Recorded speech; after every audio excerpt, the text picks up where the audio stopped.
नमस्कार। प्रवास साक्षी न्यूज नाटक और आप सभी का स्वागत है। महाराष्ट्र में नई सरकार को लेकर अब सस्पेंस खत्म होने को है। हम आपको बता दें कि भारतीय जनता पार्टी के एक वरिष्ठ नेता ने कहा है कि महाराष्ट्र में महायुति गठबंधन की नई सरकार 5 दिसंबर को बनेगी और देवेंद्र फडणवीस अगले मुख्यमंत्री बनने के उम्मीदवारों की दौड़ में सबसे आगे हैं। बीजेपी नेता ने नाम नहीं उजागर करने की शर्त पर कहा है कि नई सरकार का शपथ ग्रहण 5 दिसंबर को होगा। बीजेपी नेता ने कहा है कि पार्टी के वरिष्ठ नेता फडणवीस मुख्यमंत्री पद की दौड़ में सबसे आगे हैं। बीजेपी के एक और वरिष्ठ नेता ने बताया है कि मुख्यमंत्री का शपथ ग्रहण समारोह दक्षिण मुंबई के आजाद मैदान में होगा, लेकिन उससे पहले 2 दिसंबर को बीजेपी विधायक दल का नेता चुनने के लिए एक बैठक होगी। हम आपको बता दें कि एकनाथ शिंदे ने स्पष्ट कर दिया है कि वह अगले मुख्यमंत्री के संबंध में बीजेपी नेतृत्व के निर्णय का पूरा समर्थन करेंगे और इस प्रक्रिया में बाधा नहीं बनेंगे। वहीं अजीत पवार के नेतृत्व वाली एनसीपी ने मुख्यमंत्री पद के लिए देवेंद्र फडणवीस का समर्थन कर दिया है। इस बीच शिवसेना नेता संजय सिरसाट ने कहा है कि पार्टी को महाराष्ट्र की नई सरकार में गृह विभाग मिलना चाहिए। उन्होंने दावा किया कि कार्यवाहक मुख्यमंत्री एकनाथ शिंदे को दरकिनार करने की कोशिश की जा रही है। सिरसाट ने कहा कि शिंदे की सकारात्मक छवि और उनके द्वारा शुरू की गई योजनाओं पर गौर करने के बाद कहा जा सकता है कि उन्हें मुख्यमंत्री के तौर पर 2.5 साल और मिले होते तो वह और ज़्यादा योगदान देते। औरंगाबाद पश्चिम विधानसभा सीट का प्रतिनिधित्व करने वाले विधायक ने कहा कि गृह विभाग पार्टी यानी शिवसेना को मिलना चाहिए। यह विभाग आमतौर पर उप मुख्यमंत्री के पास होता है। अगर मुख्यमंत्री गृह विभाग को संभालते हैं तो यह सही नहीं है। हम आपको बता दें कि निवर्तमान सरकार में गृह विभाग देवेंद्र फडणवीस के पास है, जो कि उप मुख्यमंत्री हैं। सिरसाट का बयान महायुति के सहयोगी दल बीजेपी और शिवसेना और राष्ट्रवादी कांग्रेस पार्टी के बीच मतभेद को उजागर करता है। शिवसेना के सूत्रों के अनुसार पार्टी ने सरकार के गठन को लेकर किए गए विचार विमर्श के दौरान गृह विभाग की मांग की थी। सूत्रों ने कहा है कि बीजेपी अपने संख्या बल के आधार पर मुख्यमंत्री पद मांग रही है और शिवसेना इससे खफा है। सिरसाट ने कहा कि शिंदे को महायुति सरकार का चेहरा बनाकर बीजेपी को निश्चित रूप से फायदा हुआ। बीजेपी या एनसीपी मराठा आरक्षण के आंदोलनकारियों को मनाने के प्रयास में शामिल नहीं थी। शिंदे ने ही इसका जिम्मा लिया था। उन्होंने मराठा आरक्षण भी दिया, इसलिए उनके लिए समर्थन कई गुना बढ़ गया। उन्होंने कहा कि कल्याणकारी योजनाएं पहले भी थीं, लेकिन शिंदे ने उन्हें नया जीवन दिया। सिरसाट ने आरोप लगाया कि एनसीपी प्रमुख अजीत पवार ने महिलाओं के लिए शुरू की गई मुख्यमंत्री माझी लाड़की बहन योजना का विरोध किया था, लेकिन सरकार ने इस योजना को आगे बढ़ाया और इसका असर चुनाव में भी दिखा। शिवसेना नेता ने कहा कि मुख्यमंत्री के रूप में शिंदे की आम आदमी वाली छवि लोगों को काफ़ी पसंद आई और उनके लिए गद्दार जैसे शब्दों का इस्तेमाल किए जाने के बावजूद उन्होंने मजबूती के साथ खुद की पहचान स्थापित की। उन्होंने कहा इससे पूरे महायुति को फायदा हुआ। उन्होंने सबसे ज़्यादा रैलियां की। इसे देखते हुए कहा जा सकता है कि अगर उन्हें 2.5 साल और मिलते तो वह राज्य के लिए और ज़्यादा योगदान देते। हम आपको यह भी बता दें कि मुख्यमंत्री एकनाथ शिंदे अभी अपने गृह जिले सातारा में हैं, जहां उनके घर के बाहर समर्थकों का जमावड़ा लगा हुआ है। समर्थकों को उम्मीद है कि शिंदे ही मुख्यमंत्री बनाए जाएंगे।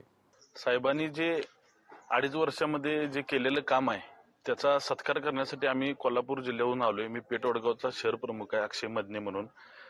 मी ज्यावेळी शिवसेनेचा उठाव झाला तेव्हापासून आम्ही शिवसैनिक साहेबांच्या बरोबर आहे। केलेलं काम आहे त्या कामाचा सत्कार करण्यासाठी आम्ही एवढ्या लांब कोल्हापूरहून इथं आलेलो आहे। फक्त साहेबांची एक भेट झाली म्हणजे आमच्यासाठी ते बरंच काही आहे।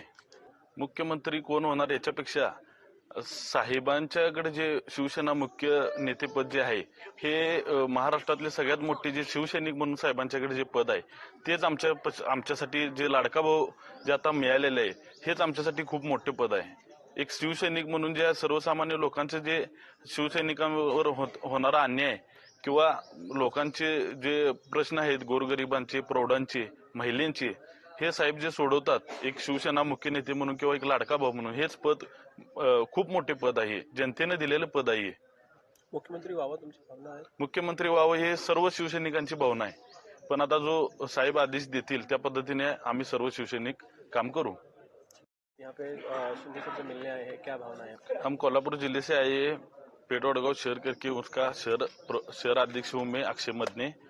जो 2.5 साल में मुख्यमंत्री साहब ने जो काम किया उनका सत्कार करने के लिए हम शिवसैनिक इधर आए हैं सब। और जो ये चल रहा है सीएम पद का वो अभी सीएम साहब को जो पद मिला है लाड़का भाऊ का वो सबसे ज्यादा सबसे बड़ा वाला पद है। इसलिए सीएम पद हो या ना हो हमारे लिए या जनता के लिए वही सीएम साहब है। हम लोगों की इच्छा है मुख्यमंत्री अभी उनका कार्यकाल 2.5 साल में देखा तो वही मुख्यमंत्री रहनी चाहिए ऐसे हम शिवसैनिकों की अपेक्षा है। सीएम साहब बिल्कुल नाराज नहीं है, क्योंकि ये गलतफहमी फैलाई जा रही है। सीएम साहब जो है वो खुश है, क्योंकि एज अ कार्यकर्ता मैं यहाँ पे बोलना चाहूँगा कि सीएम साहब बिल्कुल नाराज नहीं है, क्योंकि मेरे ख्याल से मोदी साहब ने उन्हीं को बोला है कि वही सीएम बनने जा रहे हैं। और जब जब देवेंद्र फडणवीस जी मतलब हंसी लाते हैं चेहरे पे, वो खुश रहते हैं, उनका कुछ नहीं है कि कॉमन मैन है। एज अ 2.5 साल उन्होंने बहुत सारा काम किया है एकनाथ शिंदे जी ने।